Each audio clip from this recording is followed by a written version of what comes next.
新聞重點。候任特首繼續團結各界，佢先後同民建聯以及工聯會成員會面，否認係從中揀卒。泛民嘅立法會議員話，見梁振英嘅時候會討論普選同23條立法。內地公車私用問題嚴重，學者話由於政府嘅執行力不足，難以杜絕。詳細新聞內容，候任行政長官梁振英喺北京接受任命時，國家領導人期望佢能夠團結各界。係啊，而喺返香港之後呢，梁振英陸續同各個黨派以及政權會面。今日列席工聯會會員大會，接住落嚟將會安排會見自由黨同泛民代表，期望進行有用嘅交流。林詠雯講下。繼出席民建聯嘅盧向盈，梁振英係星期日嚟到工聯會嘅會員大會，逗留近2個鐘頭。佢話並唔係要為組班揀卒。講完話咧就離開，唔存在嗰個揀卒嘅問題。我落去呢，我都會同各個方面嘅朋友咧見面。如果泛民佢哋有盧向盈，佢哋有邀請嘅話咧，我都好想咧去聽聽佢哋對香港未來發展各方面嘅睇法。我亦都咧會願意咧同佢哋分享我嘅睇法嘅。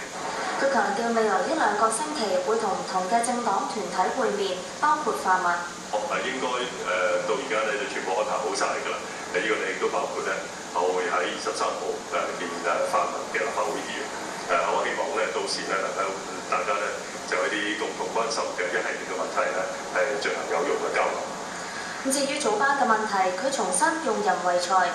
被問到有報導指2個副局長邱成武同埋潘傑有機會加入佢嘅管治團隊，同埋有冇接觸過發展局局長林鄭月娥留任，梁振英就話不便評論。至於其他嘅一啲人選，包括你頭先提到嗰2位副局長人選點樣咧咁，應該講根據基本法咧。主要官員咧係行政長官提名中央任命嘅，咁所以除咗我作為候任行政長官接觸嘅一啲可能人選咧，其他咧嗰啲都係傳聞嚟嘅。至於喺呢段期間裏邊嘅一啲報導同埋傳聞咧，我就唔方便評論。佢又話當有提名名單提請中央任命之後，會第一時間公佈。亞洲電視記者林詠雯報道。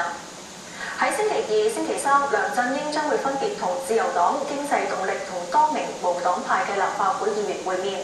自由黨預料會集中討論經濟議題，而泛民就話同梁振英會面時會提出討論2017年普選同基本法第23條立法嘅問題。范樂行報導。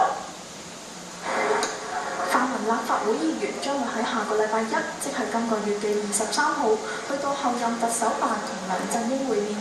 民主黨表示會提出市民關心嘅問題，譬如我哋嘅表達自由啊、採訪自由啊，可能嘅23條立法咧，我哋而家最擔心佢推出嚟啦，以及咧就一啲好必要解決嘅民生問題譬如個房屋嘅問題啦咁樣，等等，同埋而家醫療啊、雙非啊。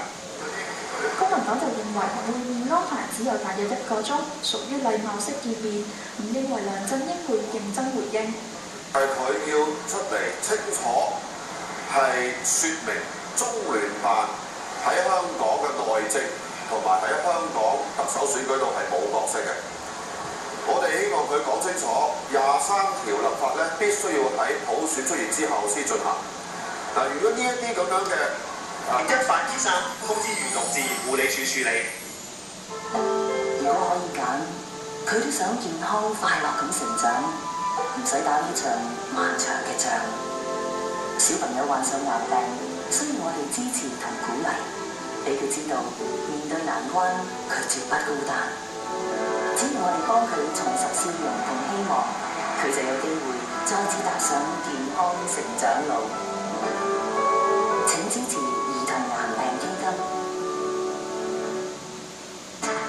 人類豬型流感會喺人與人之間傳播，衛生當局正了解病毒嘅特性，大家應經常清潔雙手，打乞嗤或咳嗽時要遮掩口鼻，並要觸摸口鼻同眼睛，並保持環境清潔。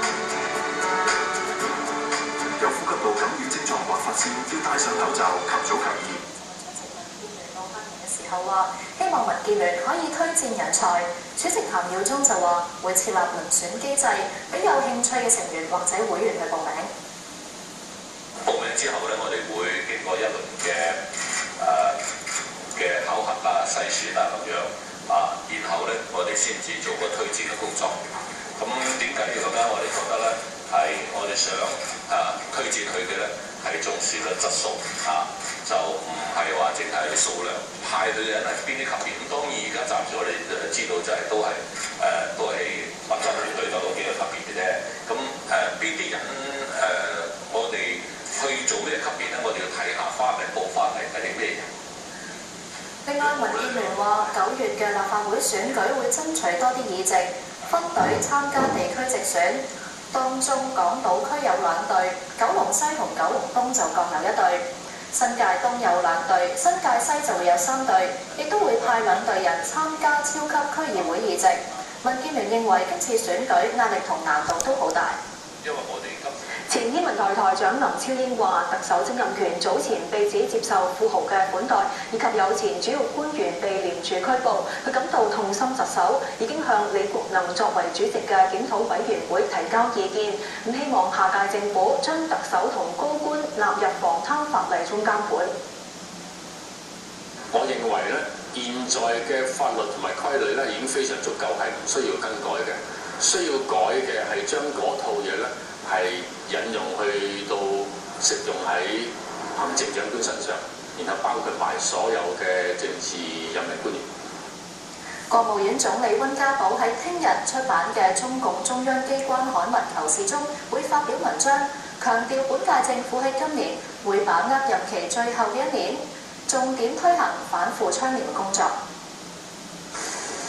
國務院總理溫家寶發表嘅文章名為《讓權力在陽光下運行》，講述政府改革建設同反腐倡廉工作取得嘅新成效，亦會講2012年政府反腐倡廉建設嘅重點任務，以及要落實反腐倡廉嘅部署。文章強調，2012年係本屆政府任期嘅最後1年，政府唔能夠鬆懈，要全面貫徹黨風廉政建設，從源頭上防治腐敗。中央今年會深化改革行政審批制度、財政管理體制、行政經費使用管理以及公共資源配置市場化等。各個部門同各級政府嘅主要領導都係第一責任人，佢哋要做好部署同督查。如果有部門或者地方政府唔及時查處腐敗案件，將會被追究責任。文章亦都表示，只有喺廣泛有效嘅監督之下，政府先至唔會鬆懈，先至可以有效咁壓制濫用權力同以權謀私。政府必須要做到為民務實清廉，先至可以令到人民滿意。